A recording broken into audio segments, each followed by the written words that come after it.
RTS Info, Karine Joriot.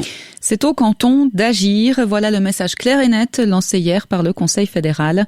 La Confédération renonce à prendre de nouvelles mesures nationales pour lutter contre le coronavirus, mais elle encourage les cantons à le faire si leur situation épidémiologique est mauvaise.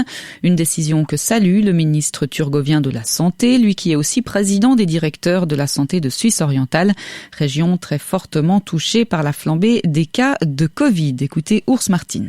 La situation au niveau national, c'est actuellement pas dans une sévérité qui nécessite de prendre des mesures nationales, mais il faut regarder sur le niveau cantonal, là où il y a les problèmes et des capacités dans les hôpitaux de prendre les mesures. La Suisse orientale, justement, est plus fortement touchée en nombre de cas. Est-ce que dans votre canton, vous allez prendre des mesures supplémentaires? Actuellement, on n'a pas encore des problèmes de capacité dans les soins intensifs.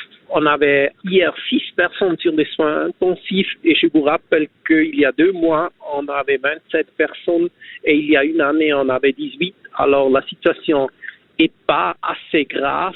Votre stratégie Covid, elle a quoi comme objectif en ce moment? Sur quoi vous vous concentrez? Maintenant, on fait tous pour faire le booster pour la population le plus vite que possible.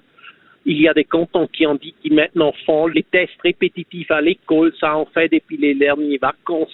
Alors ça, il faut aussi considérer, il faut aussi regarder quelles mesures sont déjà en place. Une interview réalisée par Joël Cachin. Le besoin de main-d'œuvre a fortement augmenté en Suisse, en cause une hausse des offres d'emploi combinée à une baisse du chômage. L'indice de la pénurie de main-d'œuvre a augmenté de 27% par rapport à l'été dernier, indique ADECO aujourd'hui. Les secteurs de l'ingénierie, l'informatique et la technique, de même que la médecine et la pharmacie sont particulièrement touchés. La maltraitance animale est trop souvent banalisée. C'est le constat de la Fondation zurichoise pour l'animal dans le droit. Plus de 1900 cas font l'objet d'une procédure pénale selon le rapport 2020 de la Fondation publié hier. Il concerne avant tout des animaux domestiques et en premier lieu les chiens. Mais selon Isabelle Perler, juriste de la Fondation, ce nombre serait en réalité beaucoup plus élevé.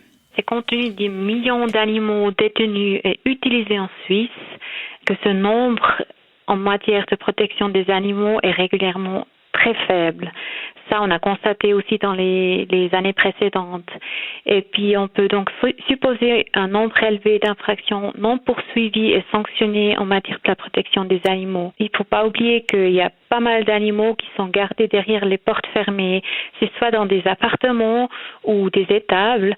Donc, ça fait que les infractions ne sont pas forcément visibles pour le public. Des propos recueillis par Céline Fontana. Il est visé par plusieurs plaintes pour torture en France et en Turquie. Le général émirati Ahmed Nasser Al-Raisi a été élu aujourd'hui président d'Interpol, une fonction essentiellement honorifique. Mais des organisations de défense des droits de l'homme et des élus européens s'étaient opposées à son élection, estimant qu'elle porterait atteinte à la mission d'Interpol. Cet accident en Russie, 48 personnes étaient portées disparues aujourd'hui, restées bloquées à l'intérieur d'une mine de Sibérie. L'accident a fait au moins un mort, ont indiqué les autorités. Les opérations de sauvetage sont en cours. Au total, 237 personnes ont été ramenées à la surface. 45 personnes ont été blessées. En Russie toujours, le sort de la plus ancienne organisation de défense des droits de l'homme se joue aujourd'hui à Moscou. La Cour suprême doit se prononcer sur la dissolution de l'ONG Memorial que réclame le procureur général. Sans se faire d'illusions, la direction de l'ONG, spécialisée dans la documentation des crimes staliniens et les droits de l'homme, reste sereine, certaine de l'utilité de son travail qui se poursuivra malgré son éventuelle disparition. À Moscou, Jean-Didier Revoin. Cette demande de dissolution a d'abord été un choc pour les dirigeants de Memorial, un choc qu'ils ont surmonté en décortiquant les accusations du procureur général, afin d'en conclure qu'ils n'étaient pas coupables des faits qui leur sont reprochés.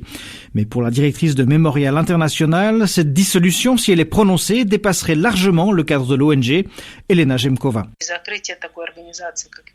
Fermer une ONG comme Memorial, ce n'est pas seulement un coup porté à notre organisation, c'est un coup asséné à toute la société civile.